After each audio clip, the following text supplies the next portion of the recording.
Hare Krishna, dear devotees. Welcome for this session of the Bhakti Shastri on the second wave, Sadhana Bhakti. We'll quickly start with prayers.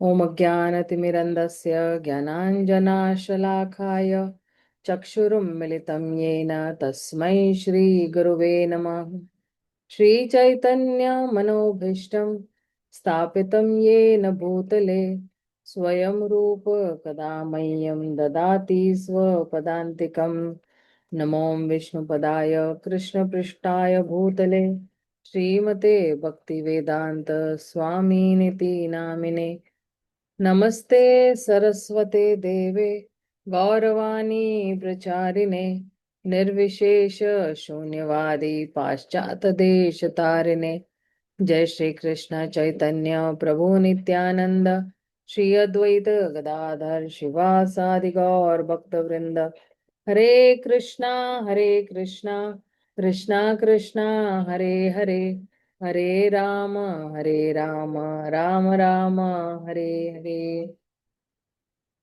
So thank you so much everybody for joining in. So we are actually with the second wave, that is Sadhana Bhakti. Last time we actually completed the very first wave, that is about the Samanya Bhakti. So now we're going to start with Sadhana Bhakti. So, who is qualified to begin practicing devotional service? So, if you simply have an attraction to executing devotional service. So, basically, they're asking what is the qualification for anybody who wants to practice devotional service. So, it is only attraction to executing devotional service, that somehow that you have little attraction. And this particular attraction, or you can say Sukruti, this is coming from the previous life. It's not from this life, it is coming from the previous life. And this is what they are saying is, I'm sorry. How then devotional service begins? Devotional service begins with the causeless mercy of a devotee. Now see, that devotee need not be a very pure devotee, but a normal devotee, even if he is chanting 1 round, 2 rounds, or has faith in the Lord, and he is doing some basic, execution of devotional service. So then that's how the mercy of that particular devotee begins. And then our devotional service begins because of the causeless mercy of a devotee. So you see, many times when we go to ISKCON, or we have seen so many people, they just hear a lecture about somebody, then they go and speak to the speaker, and that's how actually the whole thing starts. So initially he has some attraction, but then the bhajan kriya will be actually be given by a devotee who is practicing already, right? He has some shraddha, he has some faith, and with that faith, then when he comes and he wants to execute that, then his bhajan kriya starts from by the causeless mercy of a devotee. Okay. So what is that causeless mercy? Then Śrīla Rūpa Gosvāmī says that one may unknowingly be offered an opportunity to some Krishna seva, agyata sukruti, and thus develop a slight taste or attraction to bhakti. Like for example, during Gundicha Marjan or Rath Yatra or maybe any festival, we just ask somebody, just bring this particular, thing from year to year, or we just ask somebody to just paste something.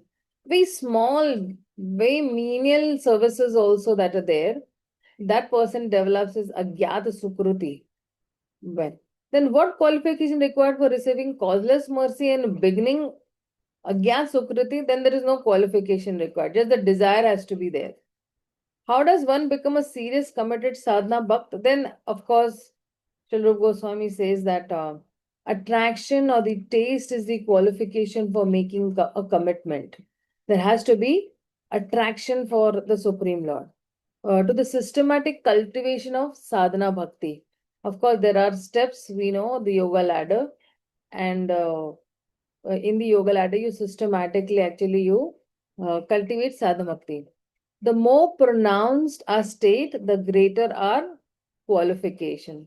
जितना test बढ़ते जाएगा उतना उतना फिर जो है वो qualification भी बढ़ते जाएगा. So that's how we need some taste for bhakti. We need some taste to execute devotional service, right? And about this agyat sukruti, what exactly happens is that there are many types of sukrutis, bhog unmukhi sukrutis and bhakti unmukhi sukruti and moksha unmukhi sukruti. But if you see that the bhakti unmukhi sukruti that is there, when it reaches till 100%, bhakti unmukhi sukruti means that you do some small services and then it piles up to 100%, and then actually all that sukruti, when it piles up, and then when that pot fills up to the brim, then actually, the original bhakti starts from there.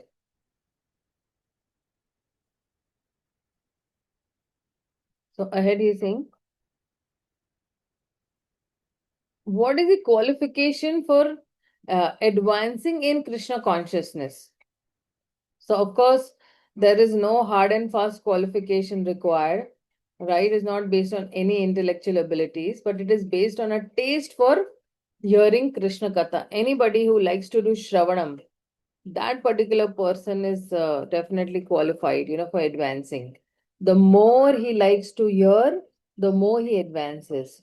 So for persons who have a natural taste for understanding books like Bhagavad Gita, Bhagavatam, devotional service becomes very easier.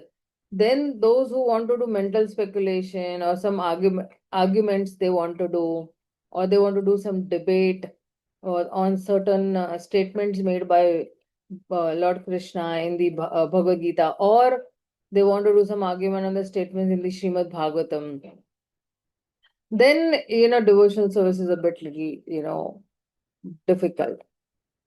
Then when you say, because see, when you say Uttama Bhakti, then Uttam Bhakti also has three types. One is Sadhana Bhakti, Bhava Bhakti, and Prema Bhakti. But when we talk about sadhana bhakti, we always say devotional service in practice. You are practicing and you are following certain systematic laid down rules and regulations also. And uh, then this Uttama Bhakti also has two types. One is sadhana bhakti and sadhya bhakti. Sadhana bhakti means actually it is the devotional service in practice. And when we say sadhya bhakti, then it is devotional service in perfection. You perfect. So then somebody might ask that, okay, then why is when you say sadhana bhakti, bhava bhakti, and prema bhakti, then why is bhava bhakti separated? So bhava bhakti is separated for a better understanding or a clearer understanding as such. So bhava bhakti cannot be considered within sadhana bhakti, because when you say bhava bhakti, so bhav will contain realization of Krishna, and bhav is the goal for sadhana bhakti. So when you're doing sadhana bhakti, then it is reawakening bhava bhakti. It is reawakening the ecstatic love for Lord. Of course, it is lying dormant within our heart, but as in when as in when you pass by through many years and many lifetimes, then this particular bhava bhakti awakens. And again, bhava bhakti is also distinguished from prema bhakti, because in bhava bhakti there are still traces of anarthas or aparadhas. If you see, in case of Bharat Maharaj, what had happened is that he was there on bhava level, and he actually tripped down from that particular level because there were some traces of little anarthas or aparadhas, and they were still existing. And till the time these anarthas don't vanquish 100%, completely khatam nahi hote hai, या अपराध भी completely खत्म नहीं होते हैं, तो then you cannot advance to the stage of prema bhakti, because in prema bhakti there is full mellow, full rasa is there.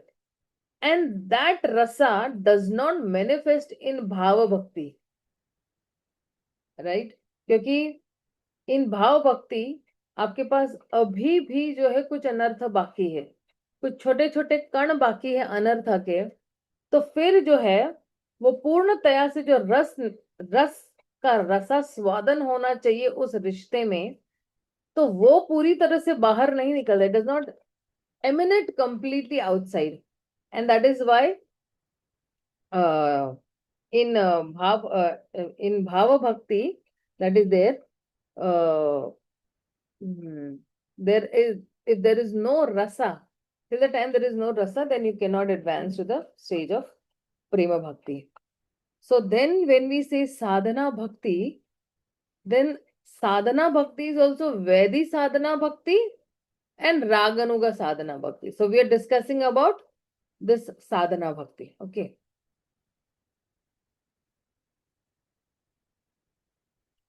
So is contemplation on God's greatness superior to active service with the senses?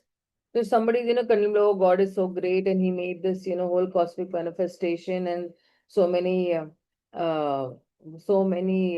what you say, Brahmandas are emanating from him, and how he is actively involved, and how he is creating, how he is maintaining, how he is destructing, and all these things, is about God's greatness, right? So once Father Welles was of the opinion that passive mystic contemplation on the greatness of God was perhaps higher than some active service. Contemplation means, thinking about. So Prabhupada did not agree on this, because such contemplation is on God's greatness, he said. And it was called neutrality. You're neither favorable nor, you're completely actively involved in the service of the Lord. So a stage which is defined as the marginal stage between material life and the spiritual life, that is Tatastha Shakti, you can say, you're there on that particular brim, you can say. And then you are actually contemplating on God's greatness. That's it. So Prabhupada says that real devotional begins after this neutral stage. So after realizing the God's greatness, one would realize that all his activities in the world are more or less useless waste of time. Whatever activities he's doing, maybe he's, going and earning, maybe he's studying, maybe he's, partying, anything, whatever he is doing is vain. Then one would naturally desire to actively render service to the Lord, because all this time he has been serving his family, his wife, children, husband, relatives, nation, to his boss, everything he has served, but he has not got any rasa from those relationships. He has not got any taste from those relationships, and his senses are still, hankering for that love, or for that pure love that is there, that he wants to naturally give it to somebody. See, there is a reciprocation. When somebody loves somebody and somebody reciprocates, then that particular love grows. It blossoms very nicely. But in the material relationships, because there is a bhoga aishwarya, there is only expectations. That is why that love does not blossom very nicely. Okay. So, and sometimes also it is just one way, it's not two way.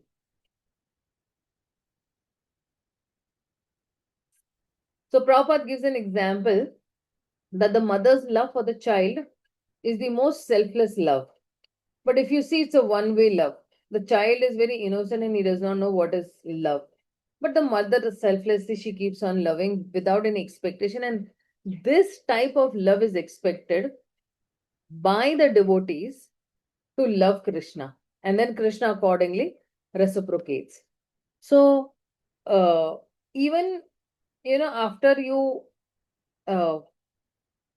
progress from bhava bhakti to prema bhakti, and to that sadhya bhakti that is there, then sadhya bhakti also, are 8 types. There is bhav, prema, pranaya, sneha, raga, mana, and there are Anuraga, Mahabhav. So if you read Ujjwal Neelmani book, actually in this, all these stages have been given and in detail they have been given. So Bhav and Prem, they are only the representative of these 8 types of Sadhya Bhakti. And Sadhya Bhakti is called the Harda Rupa. Harda Rupa means that Bhakti in which the influence of the heart is very prominent. When you say, Hridhay se hum prem karte hai, emotions emanating from the soul, that is very prominent. So, these Sadhya Bhaktas, they are agitated by ecstasy, which is caused by that Sadhya Bhakti, which is caused by Bhav and Prema. And this Bhav and Prem कहाँ से आ रहा है? साधना भक्ति निरंतर करने से. Continuous when you're doing sadhana bhakti, then automatically, it culminates into sadhya bhakti. And then, again, just as you have sadhana bhakti 8 ladders, then you have sadhya bhakti also 8 ladders. So, but even a smallest trace of aparadha, that is generating suffering, then sadhya bhakti cannot appear. Bhav cannot appear, prem cannot appear. So, any Siddha Bhakta or one who has Sadhya Bhakti, what is he experiencing? He's not experiencing suffering at all. And he's performing all his services or all his actions taking the shelter of Krishna. And he's always tasting that Krishna Prema. These are the 3 things that happen when that particular person is in Sadhya Bhakti. So, just as a preliminary purifying action as performing a sacrifice are included, the term sacrifice, of sacrifice. So, they are not a part of sacrifice. But when you say sadhana bhakti, it is also categorized under Uttam Bhakti because it is helping that particular person to transmigrate from sadhana bhakti to sadhya bhakti. That way.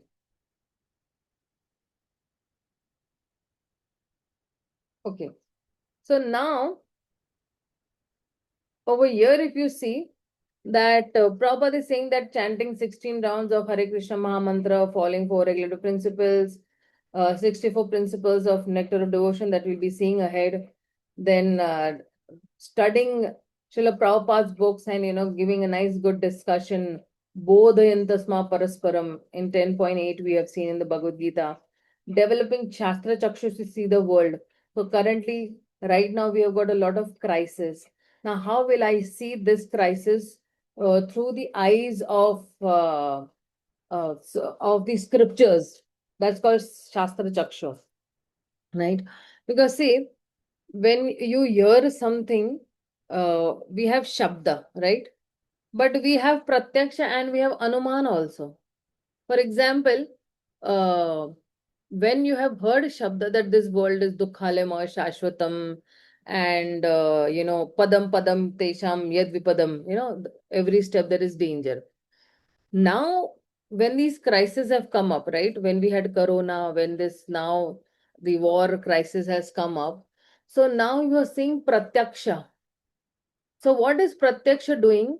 Pratyaksha is actually satisfying the Shabda, or it is confirming the Shabda.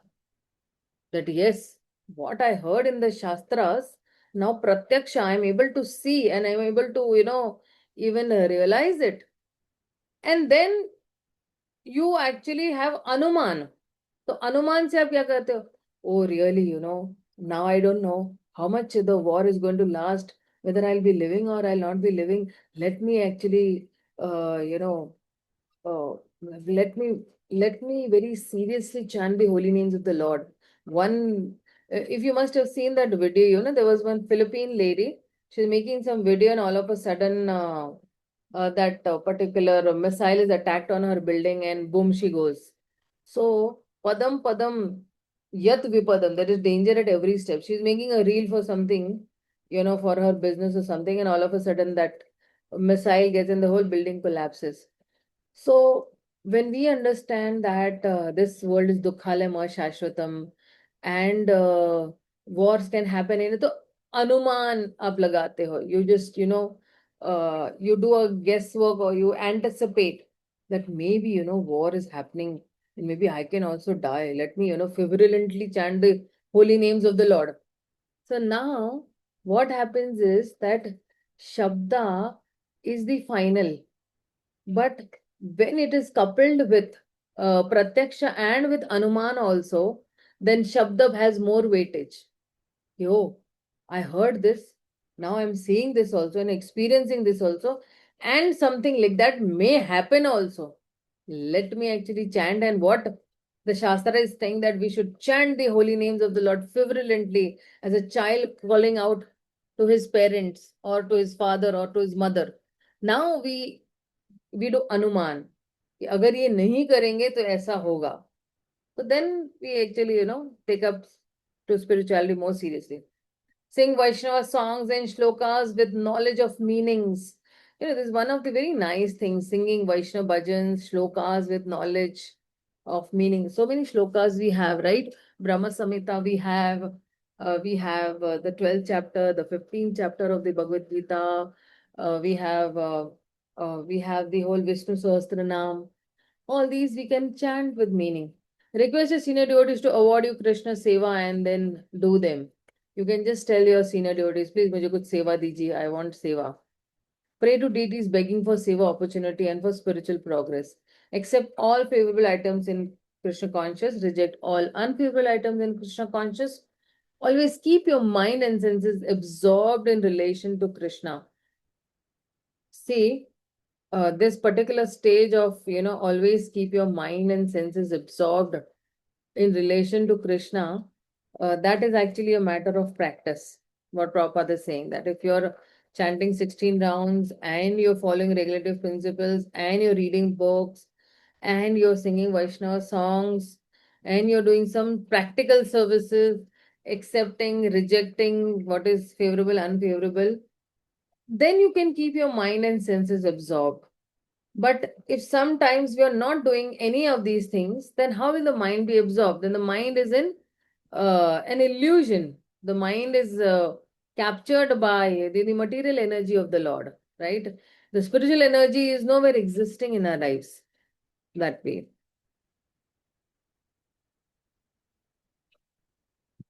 Okay. So devotional service in practice, when it says that Krishna conscious is very natural, just like a child has that ability to walk, right? Similarly, all the Jivatmas have the ability to actually practice bhakti, right? So, exclusively, we don't have to tell if somebody is naturally attracted. We don't know, now you do this, now you do that. We can guide, but we don't have to tell people, right? Like the magnet nails automatically, the iron nails will automatically go and stick to the magnet. Why? Because that's their natural ability to get attracted to the magnet. Similarly, the soul's natural ability to get attracted to the Supreme Lord is there, but it is covered right now. And once this covering is, uncovered, then automatically, the pure love will reawaken again. So, when you say Vaidhi sadhana bhakti, it is regulated when there is no natural attraction. But this natural attraction over a period of time develops slowly, slowly, slowly. See, developing means what? Ki when you have a seed, what do? You actually sow it into the ground. Then what do? You nurture it with water, sunlight, many other things, soil and everything. Now, when that seed is actually, a seed grows into a sapling and then into a small plant and then a tree, right? All the time, there are two, three things that we're doing. All the time we are watering, all the time you have sunlight, all the time you are checking the soil's fertility is there or not. But when there is no natural attraction, and inspiration for practicing devotional service comes from some scriptures or the order of Guru. So that is called regulated Vaidhi sadhana bhakti. अभी मेरे पास कोई natural attraction नहीं है, but I am just obedient enough to my spiritual master and to the scriptures. My spiritual master, that is why gives me the order of reading the scriptures 1 hour a day, right? So then when you keep on reading about a particular person day in and day out, day in and day out, what happens is you develop some feelings for that particular person, right? Like for example, uh, Rukmini had heard only about Krishna. She had not seen Krishna also. She every day used to hear it from the Brahmana that Krishna is like this and Krishna is like that. And she developed that love and she decided, she was very confirmed that if I'll get married to Krishna only. Otherwise, I'll not get married to anybody else. I'll die, but I'll not get married. Now, when you say about Raganuga Sadhana Bhakti, so Raganuga Sadhana Bhakti is spontaneous because over a period of time, you have been practicing Vedi Sadhana Bhakti. You've been regulated and you've been practicing it for a very long time. So then automatically, very swabhavaki, you develop that particular love for the Lord. So it is a very natural instinct, right? Or a natural attraction that is, I want to please Krishna. It could be in any bhav, right? But then that natural instinct is there that I want to please Krishna. So that is Raganuga Sadhana Bhakti. So the essence of Vedi Bhakti is, so if somebody asks what is the essence of sadhana bhakti, so essence of sadhana bhakti is that we engage our mind and senses in doing some service. We fix our mind on Krishna. We fixed our mind on uh, pleasing the senses of Krishna. So when you are saying sadhana bhakti means I'm employing my mind and senses, of course, all the knowledge senses also and working senses also, in and awakening my natural love for Krishna. So when this bhakti is cultivated or when it is awakened, जब वो जागृत हो जाती है, जैसे फूल खिल जाता है ना, तो that is called sadhana.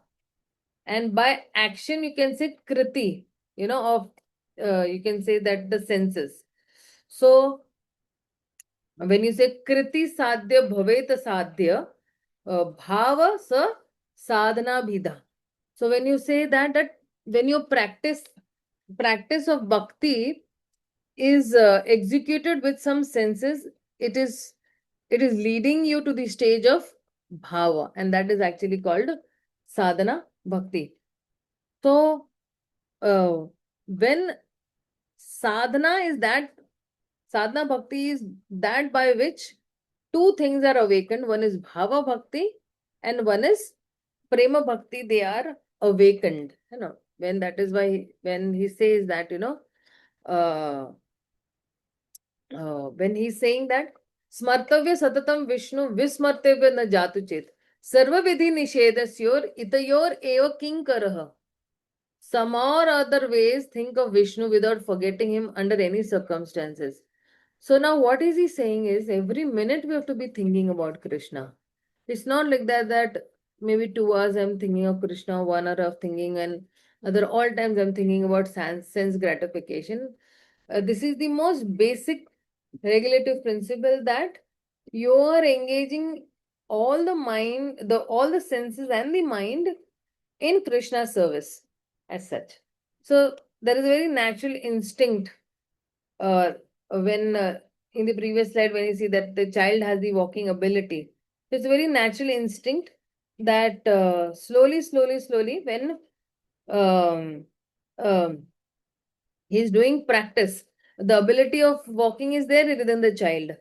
But when he's practicing, then uh, automatically this natural instinct that is there will be, will be there into that child or the devotee, and he will start executing devotional service. And that is how, when he is executing devotional service, then the purification is happening by following the regulative principles of sadhana bhakti. There are 64 principles of sadhana bhakti. Now, if he is following those, then slowly, then um, he actually moves forward. So, uh, the original condition that is there is, the original state of a soul is that he is born, or he is, he is made for the service of the Lord. But currently, the soul has forgotten his prime duty to serve the Lord. So, uh, originally the soul is Sat Chit and Ananda, right? But because of his weak karmas, you can say, he's not according to the uh, and uh, and because of the influence of Maya also, this person has gone a little crazy, and he's gone he's gone into, you can say, he's innocent in his ignorance. So, uh, who is curing this disease? Then, some doctor has to cure his disease, right? Then that is how Vedi sadhana bhakti is actually the cure for this conditioned soul, who is actually under the influence of this Maya. तो अभी वो आत्मा जो है वो पागल हो गई है. पागल मतलब क्या? Is going for sense gratification and does not know the goal of life and all these things. But then, when he starts executing sadhana bhakti, then his madness is actually cured. So that is why the essence of sadhana bhakti is that, because my mind is too mad and it ponders over, and the mind has captured my senses, right? The mind has captured even my intelligence. That is why I need to fix my mind on Krishna. That is saying that always remember Krishna and never forget Krishna. This is the principle. So, practice of Vedi sadhana bhakti. So, when you are practicing the Vedi sadhana bhakti, there are some rules and regulations that are there. So, a rule is an injunction to do something that will bring some auspicious result. So, always remember Krishna. This is one rule. And what is the prohibition against that? A regulation is a prohibition against doing something that will bring inauspiciousness. So, accept what is favorable and reject what is not favorable. That's a prohibition, rejecting. So, what is this? Never forget Krishna. Because if you forget Krishna, then आपके जीवन में अशुभ ही अशुभ होगा. So that is why always remember Krishna. So if one follows all the scriptural rules but does not remember Krishna, he achieves nothing auspicious. So for example, I am following the scriptural rules. Okay. I am circumambulating the temple, but actually I am chit-chatting with some of my friends, right? And if I am smelling the flower, I'm not remembering Krishna while smelling the flower, which is offered to his own lotus feet. I might get Sukruti, but I might not get prema. Then when I'm actually accepting Charnamrit, I'm not thinking about Krishna, that okay, this Charnamrit has washed the lotus feet of the Lord, and now I am honoring it.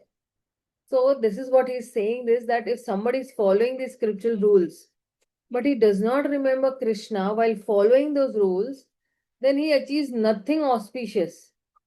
All these Yajnik Brahmanas in Krishna Leela, they were doing big yagyas. But when Krishna and Balram told them that please give us some food, we are very hungry, they had no time for Krishna and Balram at all. So if one avoids all prohibitions but forgets Krishna, he cannot escape inauspiciousness. He's avoiding all the prohibitions.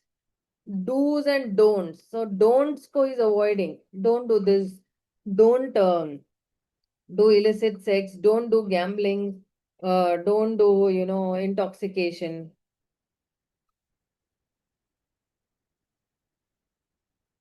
So in the case of Ajamil, what had happened, he'd forgotten. He was a Brahmana and he used to follow all these things very nicely. But all of a sudden he got into the, what do you say, he got into the trap of that female, and actually he ruined his whole life. So that is why when scriptures say that do not associate with women, right, uh, physically or mentally also, then this is actually the the suggestion of the scriptures, that don't meditate on any woman. Why? Because then what happens, you keep on pondering over those thoughts. Or for women it is male actually, right? So the goal of varnashram is samsiddhir haritoshanam. Haritoshanam means what? Uh, my life's aim or the goal of my life is to please Krishna. उनकी संतुष्टि देखना है. How is he satisfied? I have to see that. And if one fails to satisfy the Supreme Lord, then one falls down from his position. So now what is the injunction given? That the goal of my life should be satisfying not my senses, but Krishna's senses. The goal of my life is not to think about my own benefit, but how will Krishna benefit from this act. The goal of my life will not be, just to waste time, but to utilize that same time in serving the Supreme Lord and pleasing the Supreme Lord.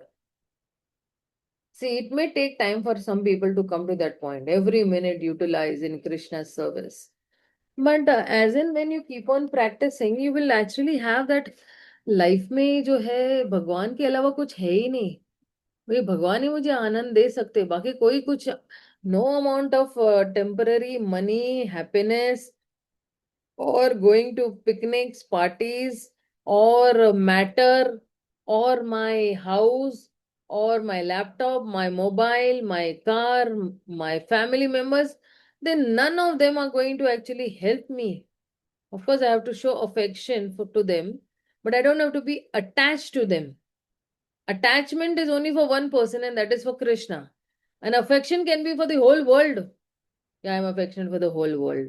Affectionate means only आप उनका अच्छा सोचते हो, आप उनके हितैषी हो. Affection does not mean that आप उनको 24 घंटे गोद में लेके बैठे हो. Oh, my child, oh, my child, oh, my child. All the time, you keep on thinking, right, about the child and you forget Krishna. So affection means you're doing your proper duties, that what is the requirement of my child, what is the requirement of a husband, what is the requirement of my wife, what is the current requirement. But at the same time, keeping that consciousness at the back of my mind that these all people belong to Krishna and I'm actually their servant and I should best serve them. But not to get carried away with those relationships. You should be thinking that this is a responsibility being given to me by Krishna to take good care of my family, good care of my children, relatives, neighbors, everybody, but not to get overly attached to them. So now when this particular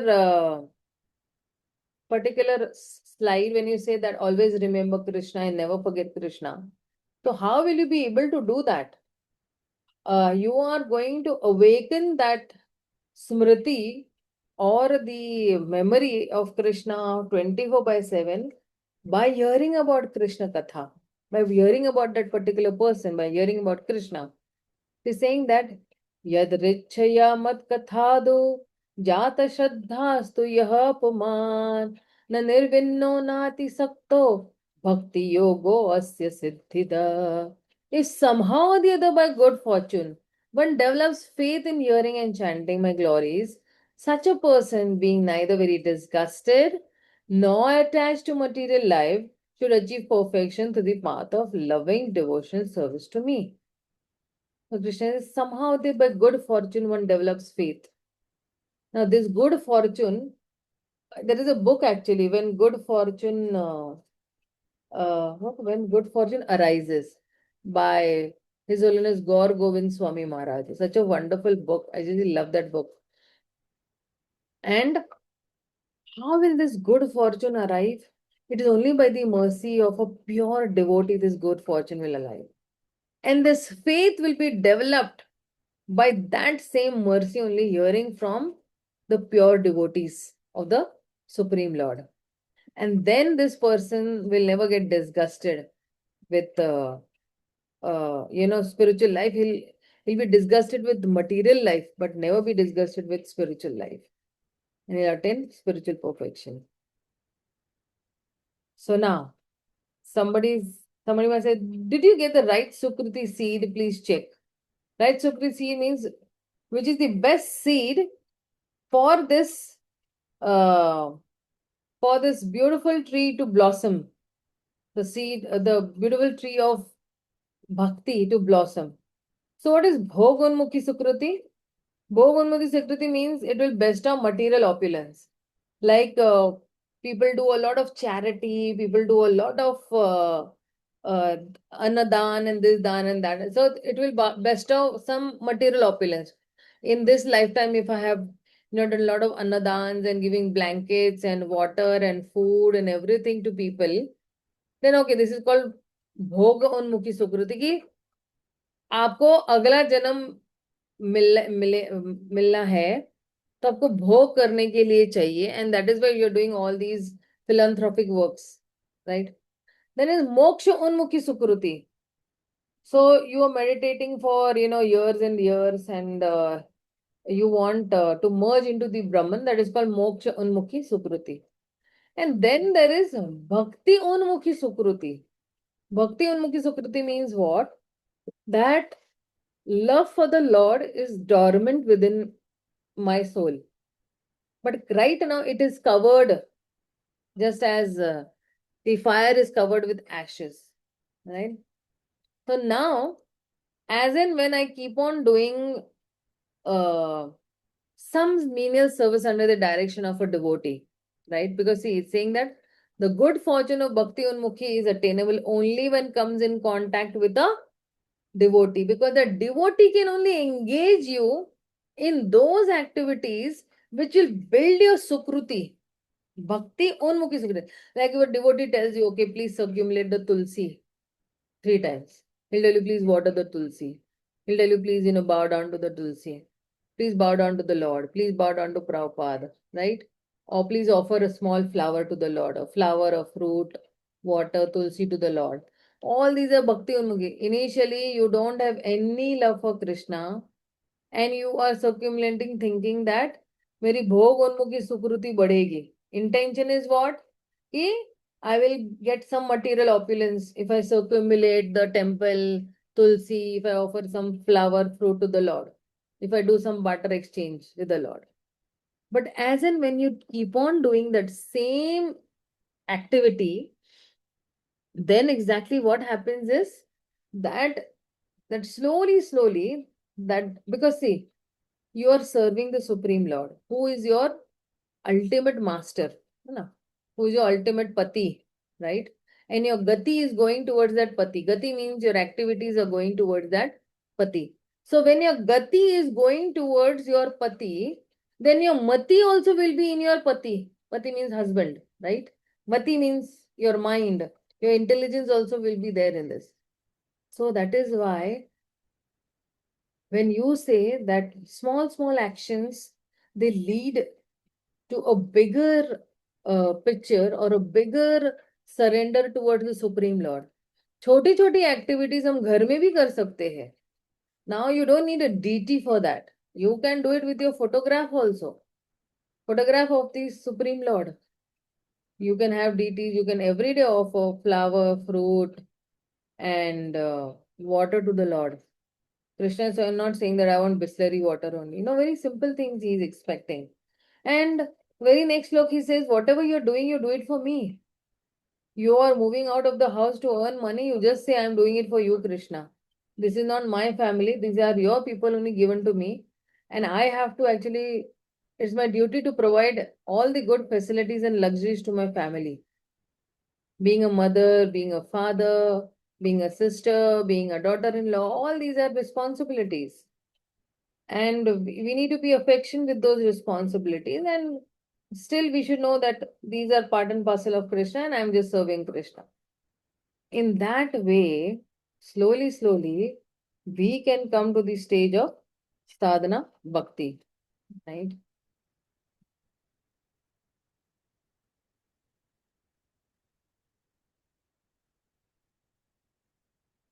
Okay, from sadhana bhakti to raganuga bhakti. Okay, so sadhana bhakti has also two types. One is very sadhana bhakti and one is raganuga sadhana bhakti. So very sadhana bhakti means what?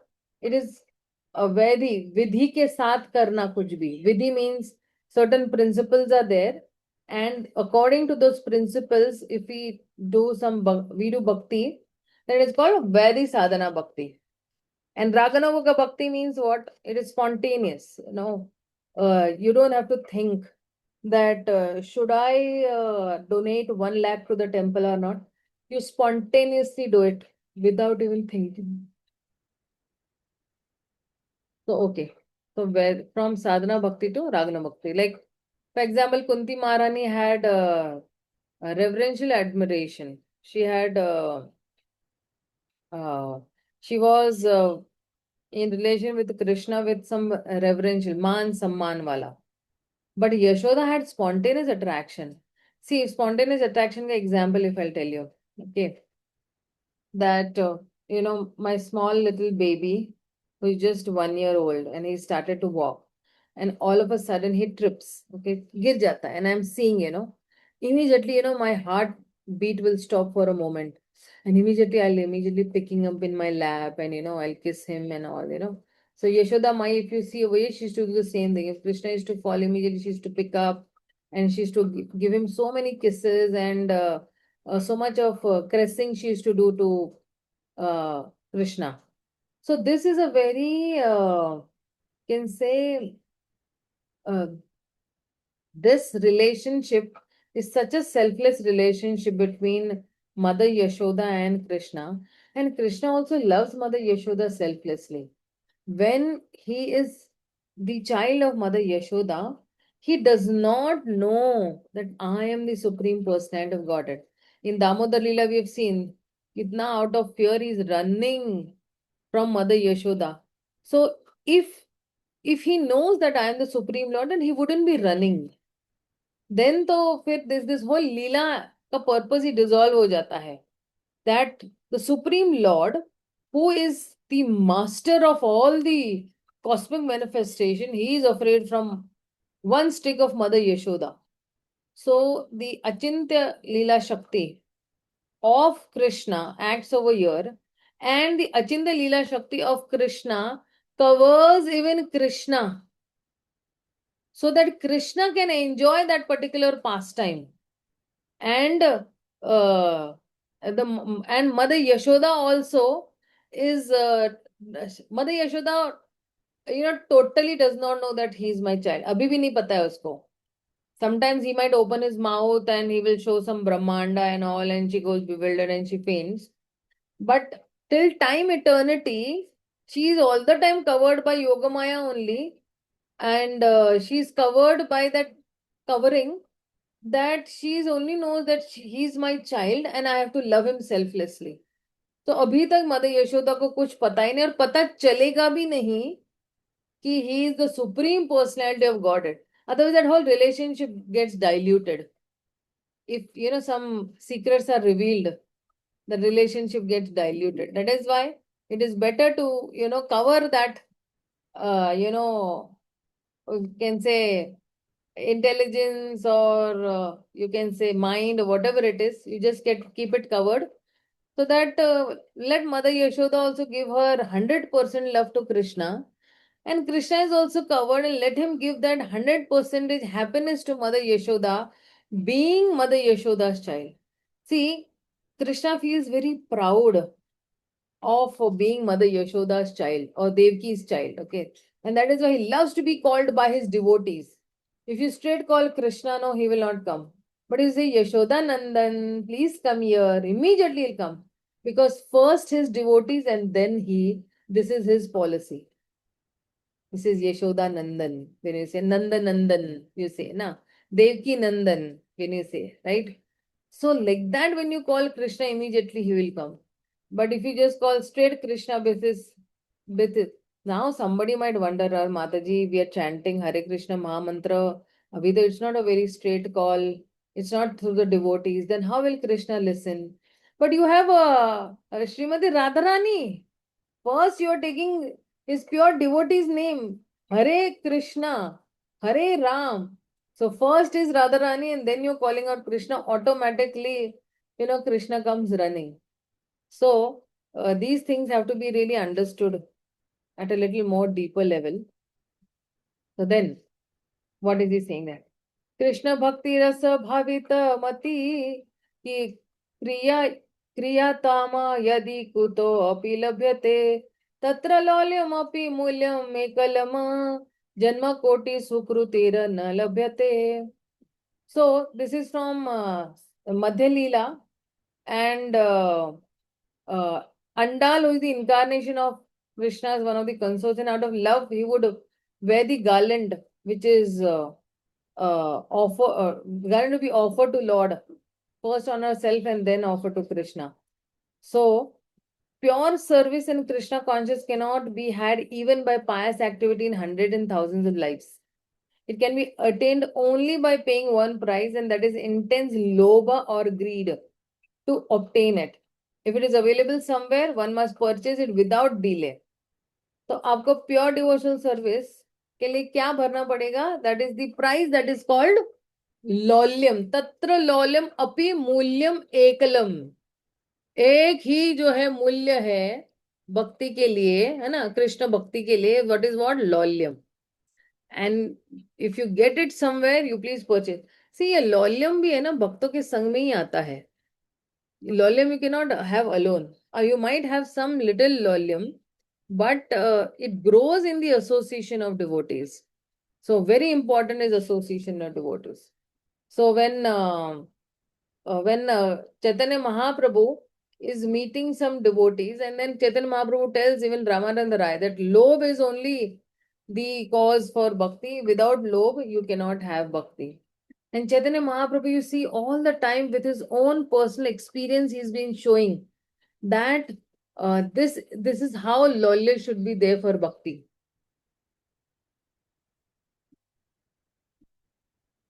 So see, Chaitanya Mahaprabhu has come in the mood of Srimati Radharani. And he's depicting us, or he's training us, or he is inspiring us, or he is exhibiting, or he is showing us or teaching us, you can say, that how to do this particular bhakti and how to get that lolyam for Krishna bhakti. So nothing else other than Krishna bhakti. So Mahaprabhu is experiencing great feelings of separation from Krishna, and that is actually great. That is lolyam. You hear Krishna katha and you have lolyam. You have greed that I want to hear more. I want to hear more. I want to engage more and more in these services. I want to chant more and more. This is lolyam for every activity that we do in Krishna consciousness. So all these activities that are there in Krishna consciousness, be it chanting, be it reading, be it preaching, all these activities are coming under greed category. But the more you do, the more greed. To the degree you have greed for chanting, to that degree you will keep on chanting more and more. To the degree you have greed for reading Srila Prabhupada's book, to that degree you will read. Yesterday there was one devotee and she makes very good jewelry actually for the deities. And this is very nice actually. She makes really nice, very simple lady, So she was just telling me that I told her that, she actually she failed to give me those jewelry in time. So then I was just, I was not making her feel guilty that, oh, you didn't give me on time, because I really didn't require that at point of time, and I'd given ample amount of time to her to make that jewelry. I said, हाँ बनाओ अपनी फुर्सत से बनाओ आप.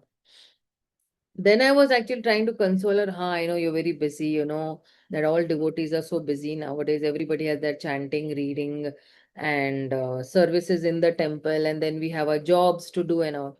Then she was telling me that no, I don't have any time for reading only. I'm so this.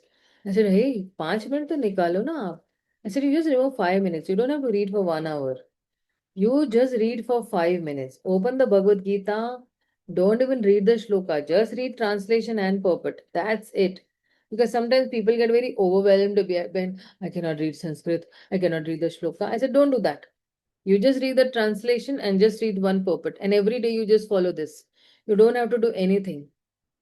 And slowly, slowly you will see that and if you're picking up a small book, then just read one page for 2, 3 minutes and finish. Not more than 5 minutes. You put a timer also maybe for yourself. So when you start with some baby steps, then you don't get overwhelmed also. See, when we started chanting with 2 rounds, right? Then with 4 rounds, and then we eventually grew up to 16 rounds, and then to Ekadashi to 25 rounds. And sometimes even, so it strengthens your faith, strengthens your greed also. And the more you do it, the more you feel like doing it more and more, doubly more, right? So when this greed that is there, that time, and who is the one who is actually giving us or teaching us? It is Srimati Radharani, how you should have greed for Krishna and how you should have those feelings of separation for Krishna. एक minute भी मैं अपने lover के बिना रह नहीं सकती हूँ, कृष्ण के बगैर रह नहीं सकती हूँ. These feelings should be arising. And how the gopis are feeling separation from Krishna. Those same feelings, to develop for Krishna. So now, what is Lobha? Lobha refers to the state where our soul, an overwhelming desire, is to please Krishna in a particular way. Soul यानी हमारी एकमात्र इच्छा है. एकमात्र इच्छा किसको है? हमें कृष्ण को प्रसन्न करना है. मेरे को कोई दूसरी इच्छा नहीं है. I don't have any other desire that I want to go to this place and that place and achieve this particular opulence and that opulence and this material desire to be fulfilled and that material. No, I just want to please Krishna. And as long as there is some other desire, bhukti, mukti, siddhi in our hearts, the required intensity, this intensity मतलब क्या? कि जो तीव्रता होनी चाहिए, है ना? तीव्रेन भक्ति योगेन. That intensity that cannot manifest. So the intensity to love Krishna cannot manifest. This is what actually Srila Prabhupada is trying to say. There is something. Okay. And how does this arise? It's saying that Krishna tad bhaktya karunya matra labhaika hetuki. It is only by the mercy of Krishna and his devotees is the only cause of lobha. ये लोभ जो है कृष्ण की भक्तों से या कृष्ण से ही उत्पन्न होता है. So lobh cannot arise on its own. When there is mercy of Krishna and his devotees, then only this lobh will arise. Right? Just give me 1 minute. There is some.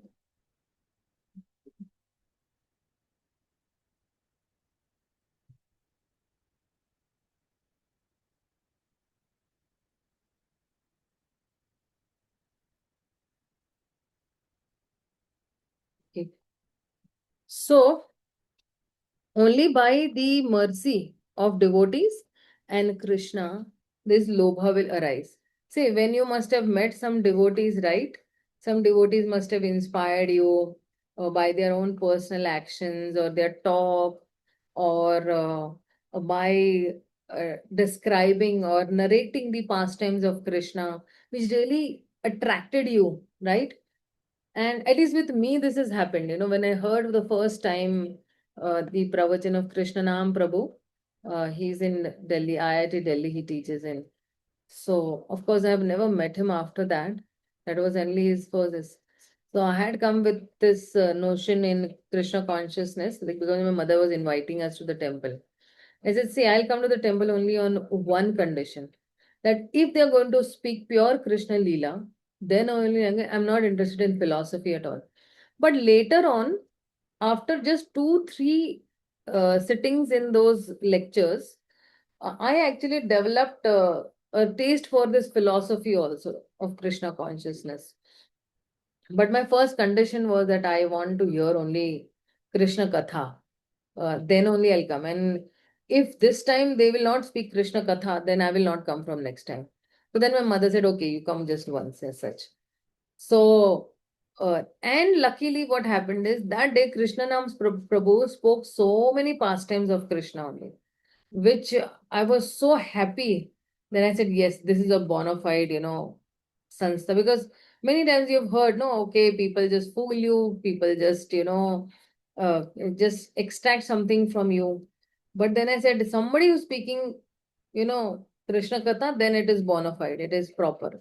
And I was very happy. And then I came home and I said, yeah, now I think I can go every time. Means that particular one lecture actually changed the whole course only. And of course, after that, we had met His Grace Prem Nidhi Prabhuji, and we were impressed by his talk also with us, that how being an software engineer, and his father had some 6 petrol pumps, and he had renounced everything and become a brahmachari full time in the temple.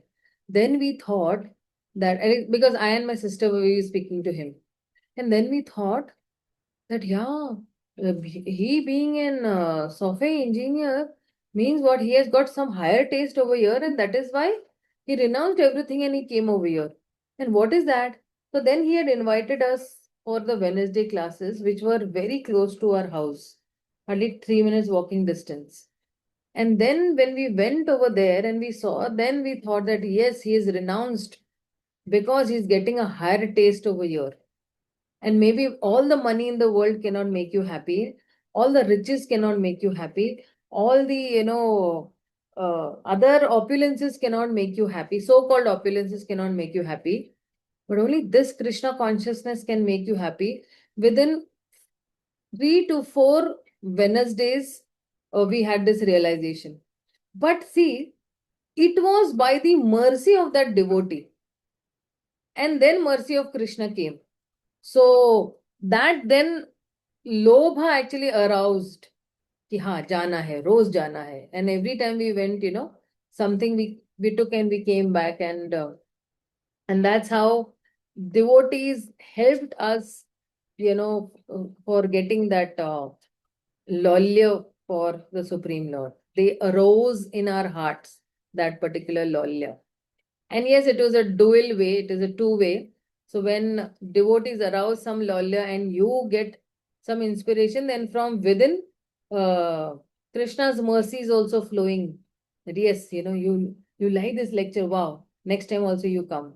Oh, you liked the form of the Lord. Okay, next time come and see the form of the Lord. Like my first desire when I actually came to ISKCON in 1919 was first time when I saw the deities in Radha Rasbihari temple in Mumbai, was I wish I can see you every day. I just love this form of yours, and I'm very I am very captivated by this form of of yours. So that desire, I think, which first came out, is actually still being fulfilled by the Lord, that every day I'm able to, and wherever I stayed, whether I stayed in Mumbai, whether I stayed in Delhi, whether I'm in Pune, whether in Vrindavan, wherever I have stayed, I have always stayed near the temple to take darshan of the Lord. So uh, and how is it? It is only by the mercy of the devotees. Imagine that I go and I have some desire, but had Prabhupada not only built the temple, had Prabhupada not only built a temple in Pune, Mumbai, Vrindavan, Delhi, anywhere, how would I be able to fulfill that desire of mine also? So again, by the mercy of the devotees and by the mercy of Krishna, That's how this lobha can be aroused, it can be invoked as such. Okay. Then what are the symptoms of lobha? So, tat bhavadi madhurye shrute dhir yad apekshate natra shastram na yuktim cha labhopatti lakshanam. So the appearance of that greed is indicated when the intelligence does not depend on the rules of scriptures and logic. After realizing to some degree the sweetness of their love through the process of hearing from the scriptures. So intelligence is not dependent on the rules of scriptures and logic. So आपके पास आपकी intelligence है, that the intelligence knows, or you've got enough of what do you say, knowledge, that you know how to discriminate. And then you know that my real connection is with this person only. The intelligence says, yes, your connection is with this person. And because the intelligence is sharpened by hearing Krishna Katha all the time, then the intelligence doesn't, oh, by rules and regulations, Krishna is the supreme personality of Godhead. So it does not depend on all these things or some logic or some tark vitark also. No, you just have to realize the sweetness of the love of Krishna. And this sweetness of love of Krishna, when you're hearing from the scriptures, that yes, Krishna is merciful to the Brajavasis, Krishna is merciful, he's Bhakta Vatsala. He all the time, tries to save his devotees. He tried to save Dhruv Maharaj, Prahlad Maharaj, Durvasa Muni, Pandavas, Parikshit Maharaj, so many. So then immediately, oh wow, so merciful the Lord is for his devotees. And you don't expect that the Lord be merciful on you also. Of course, there is initially stage way. But when you come to that stage of, prema and, bhava, anubhava and all these stages, you don't expect anything. You just want to please Krishna. But that's my only goal in life. Ki I want to please Krishna, whether in return I get anything or don't get anything. It's just a one-way traffic from me. But of course, when the desire is a one-way traffic, but from there is reciprocation. It's not that Krishna is going to sit down, and take your services and he's just going to enjoy. So, when I am serving Krishna, or when I'm loving Krishna, Krishna is doubly loving me from that side also. He's reciprocating with me, because Krishna, I always say, is a reciprocal God. He is not a hard-hearted God over there that he'll just keep and take and keep it with him that way. So what stage Lobha appears usually doesn't awaken till Nishtha after Anartha Nivritti. So after all the Anarthas are destroyed, then only this Lobha will arise. So following the Brajvasis is the Raganoga stage. How do devotees which know which Brajvasi to follow? Because they're saying that you have to follow some Brajvasi, for getting into Raganuga stage. So devotees who are qualified to cultivate such a relationship would not ask this question.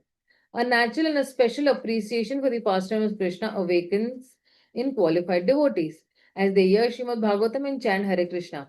By continuously hearing and chanting, a sincere devotee is naturally drawn to a particular mood of service and to a particular Brajvasi. So somebody wants to follow Mother Yashoda, somebody wants to follow Mananda Maharaj, somebody wants to follow Stoka Krishna, somebody wants to follow Sridham Sakha, somebody wants to follow Lalita Sakhi, Vishaka Sakhi, or any other manjaris. It's very natural, whatever, when you're chanting, it will come out naturally.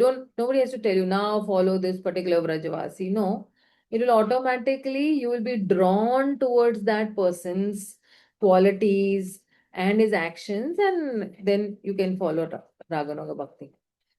So what is Prabhupada telling us? Prabhupada is telling us that Prabhupada and his preceders have given various methods such as praying for remembrance, remembering the meaning of the mantra, and remembering the mood of devotion, and begging for further qualification. See, you should pray for remembrance. Oh Krishna, let me always remember you and never forget you. You know? Or remembering the meaning of the mantra. Like for example, when we utter some mantras, okay, like when you utter the glorifying Krishna with some mantras, Namo Mahavadanyaya Krishna Prema Pradayate Krishnaya Krishna Chaitanya Namine Gaur Tushe Namaha. So you're meditating on the meaning. Or when you sing Namo Brahmanaya Devaya Go Brahmana Hitaya Jagat Hitaya Krishnaya Govindaya Namo Namaha. So you're meditating on the meaning of the mantra. Or when you are chanting the Hare Krishna Maha Mantra, so you're meditating on the meaning. Oh Radha, oh Krishna, please engage me in your loving devotional service. And then remembering the moods of devotion also. Moods of devotion of various devotees, your spiritual master, Srila Prabhupada, and then begging for further qualification. I'm not really qualified, but I beg you that until and unless if I'm not qualified for this lobha or for this um, anarthas to get vanquished, how will I develop nishtha for you? Until and unless nishtha is developed to 100%, how will I have ruchi for you? How will I have asakti for you? How will I have bhav and prem for you? We are begging for that qualification. So qualification to enter confidential pastimes to Srila Prabhupada's books. So sometimes people think that Prabhupada has just given basics. Nobody can get into Raganuga Bhakti by reading these books. But no, if you see, so many of our acharyas, current acharyas are there, they have entered into Raganuga Bhakti by reading Prabhupada's books on a daily basis. If you see His Holiness Gopal Krishna Goswami Maharaj, he was in completely Raganuga. Why? Because even if you must have seen that video, even in his sleep, he is actually offering incense and he is offering cloth to the Lord. He was not getting a cloth, so he was actually took his blanket in his sleep and he is offering. So, His Holiness Gopal Krishna Goswami Maharaj has never read any other book than Prabhupada's books. He's just stuck around to those 80 books of what Prabhupada has written, and outside that, he's not read any other book.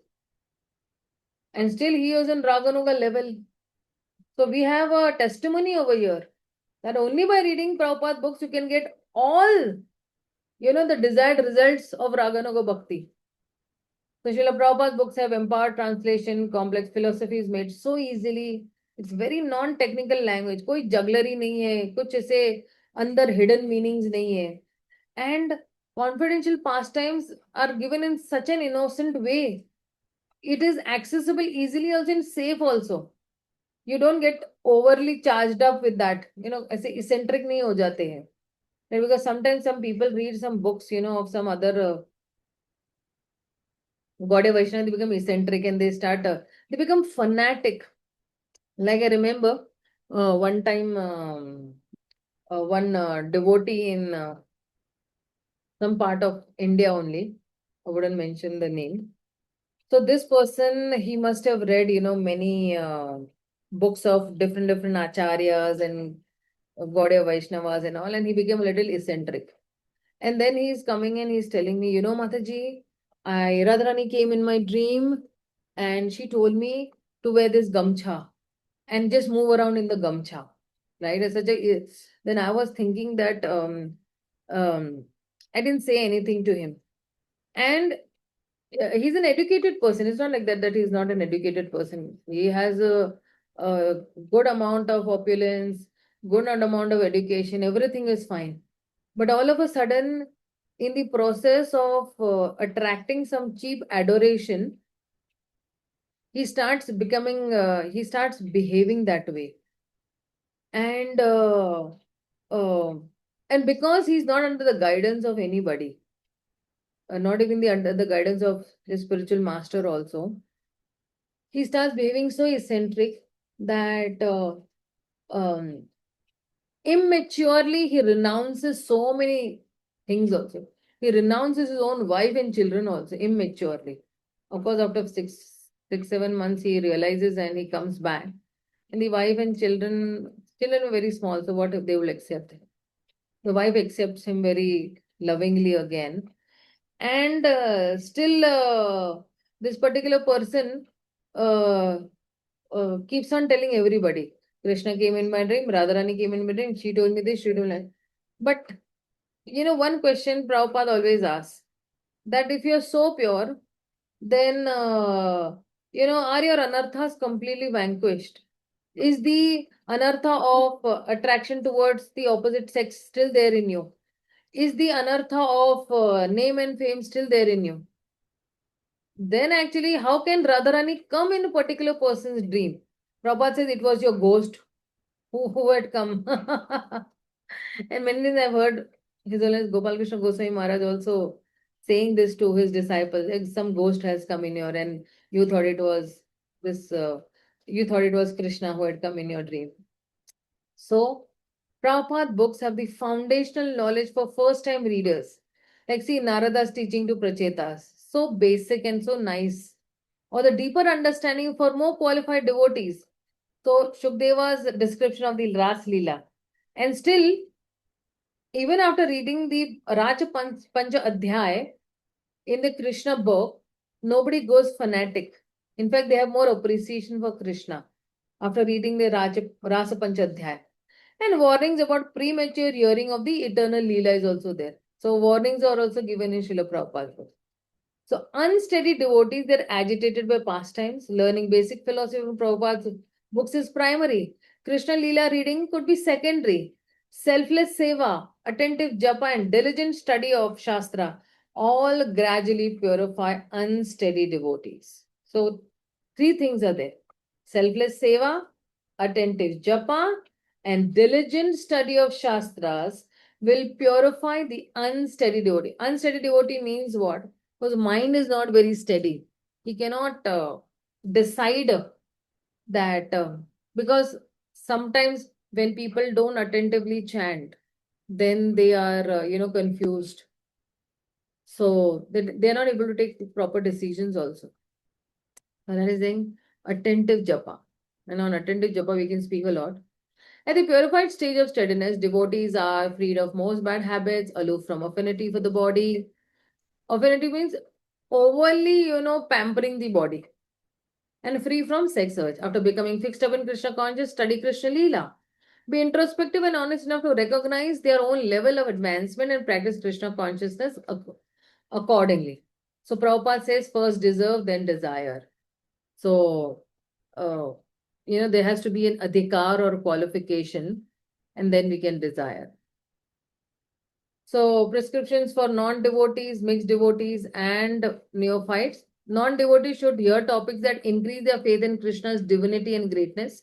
So, only after you know what is Krishna's greatness, can you appreciate his sweetness. Introduce them to chanting Hare Krishna. They should read, hear pastimes occasionally, the Bhagavad Gita, Bhagavatam, Krishna book, and Sri Ishopanishad. And avoid Bhagavad Saptahs or esoteric books made by book merchants. Well, these Bhagavad Saptahs, why, it's said over here that Bhagavad Saptahs are what? Because Bhagavad Saptah Kathakas, they actually want to mint money. They are only bothered about that, okay, if this particular person is asking me to do some katha, then how much can I extract from this particular person? Sometimes Bhagavad Kathakas take 40 lakhs, 50 lakhs, 30 lakhs, like that. But our aim is not that, no? Our aim is not money. Our aim is that we want to give genuinely Krishna to others. So, if a Bhagavad Kathakar for his own sense gratification is taking 30, 40 lakhs or 50 lakhs, right? Then actually what transformation will he bring about in that innocent public who is just come to hear? And sometimes that innocent public is genuinely coming to hear. But that Bhagavad Kathakar is giving something nonsense to them. If you see, nowadays some Bhagavad Kathakar, they discuss politics also. For one hour, they're discussing politics in their kathas. But no, we have to discuss about Krishna. The whole Bhagavatam, the object of the book Bhagavatam is Krishna. The object of the Bhagavad Gita is Krishna. He is the object. He's the object also, and he is the subject also. So people will not speak about Krishna and they'll speak about everything else other than Krishna or his greatness. So that is why we have to hear only from bona fide sources. Mixed devotees, artho, arthasi, jigyasi, jnani, Purify selfish motives, read and hear about incarnations of the Lord in whom they have faith, and pastimes of Krishna that reveal his opulence and divinity. Like, you can speak about all the Dasha avatars, that how in every avatar Krishna came and, he saved his devotees, and he's so Bhaktavatsal. Occasionally may read or hear Krishna's Vraja Leela, Makhan Chori Leela and all these. Keep a reverential distance from such topics. Read other books following Srila Prabhupada's mood under the guidance. Occasionally sing songs of Krishna Leela in Vraj. Learn to respect Srimati Radharani's divine mother. Chant Hare Krishna and endeavor to give up your offenses. Purify the heart by worshipping the deities of Gaur Nitai. So this is for what? Mixed devotees. Those who want Artha and, those who are Gyanis, right? They come with some. And neophyte devotees may even purposefully read Krishna Leela occasionally or briefly in a regulated way. Avoid purposefully reading Gopi Leela. Okay. When familiar with the truths of these pastimes, then they may chant the holy names while praying for relief from unwanted habits and other obstacles to devotion. In chanting Hare Krishna to improve quality, embrace the Trinadapi Sunichena mode. See, when we are chanting the Hare Krishna Maha Mantra, all the time we are begging and repenting that, I'm the most sinful person on this earth. मेरे से पापी कोई हो ही नहीं सकता है. But how kindly you have accepted me. You keep on crying, crying and crying. In the words of His Holiness Gaur Govind Swami Maharaj, that you keep on crying every day, every moment while you are chanting and repenting every day, then only all the anarthas will vanquish. And then only this humble mood of Trinadapi Sunichena will come. And Kanishta devotees, what they have? Kanishta devotees, some weak faith, then should your topic is steady them in devotional practices, elevate them about the bodily function, conception of life, or should study philosophical truths and learn to apply them in devotional life. Nama Sankirtan and preaching for applied devotion. So they chant and whatever they have read, same that philosophy, they speak it to some more new people. And adopt the mood of Lord Chaitanya's association. Not directly enter the pastimes, always in search of Krishna. So this is the mood of the six Goswamis also. They have seen Krishna. He Radhike Vraja Devi ke che Lalita che he Nanda suno kuta. Shri Govardhana Kalpa Pada Tale Kalindi Vane Kutha. Goshta Goshantava Iti Sarvato Vrajapura Kader Maha Vilahu. So these Goswamis, what they used to do is, they used to say that where is Krishna? Where is Krishna? They have seen Krishna. They have experienced Krishna. But all the time they used to say, where is Krishna? Where is Krishna? So now how do we take Radha's shelter? We need to serve the mission of Lord Chaitanya and Nityananda. They reveal how to take shelter of Srimati Radharani and mercifully give us that shelter. So till the time you do not worship or you do not have faith in Radha and Krishna, then till that time, जो है, you cannot get the shelter of Srimati Radharani. Everyone is under the shelter of Krishna's energy. Do you want to be under the shelter of the spiritual energy of Srimati Radharani or the material energy? Of course, we want to be under the spiritual energy of Radharani. So he's saying that Mahatmas tu mam partha daivam prakriti ashrita bhajanti anyanya manaso gyatva bhutadim avyayam. So what do these Mahatmas do? They actually take the ashrita or ashraya or the shelter of Daivi Prakriti, Krishna's spiritual energy. And this Daivi Prakriti is none other than Srimati Radharani. And they keep on Bhajanti Ananya Manaso. With unalloyed devotion, they keep on engaging their minds in my service. Gyatva Bhutadim Avyayam. And when they have this particular knowledge, they actually worship me with unalloyed devotional service. What happens when we take shelter of Srimati Radharani? We get protection. Although we have got Krishna's qualities, still we sometimes fall down. So we require protection and therefore we chant the Hare Krishna, not alone Krishna. We first take shelter of Krishna's divine energy, Devi Maya, Radharani, and in Vrindavan they chant Radhe Krishna, Jai Radhe. Right? So then, why we sing this song? Radhe Jaya Jaya Madhava Daite Gokula Taruni Mandala Mahite all the time we are glorifying Radha and Krishna.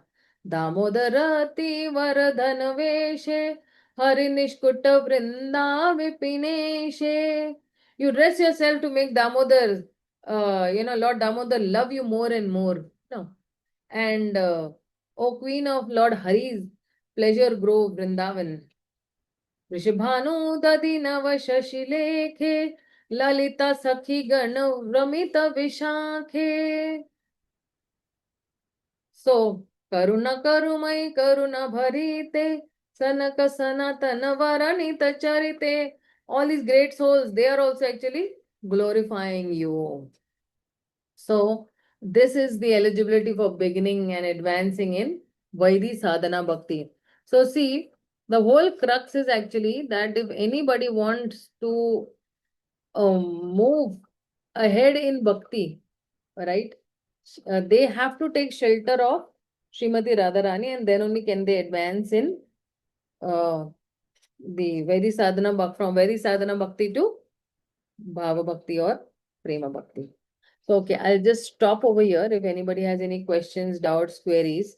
So let's digest this for the next week, right? Oh, I'm sorry.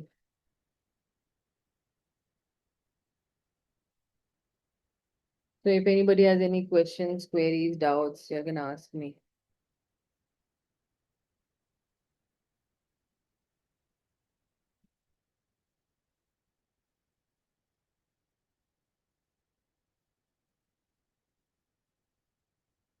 Everybody is awake?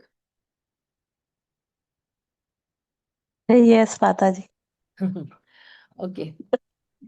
We'll stop for the day. Srila Prabhupada ki jai, Gaur Bhakta Vrinda ki jai, Hare Krishna, Hari Bol. Hare Krishna, Dhanapana.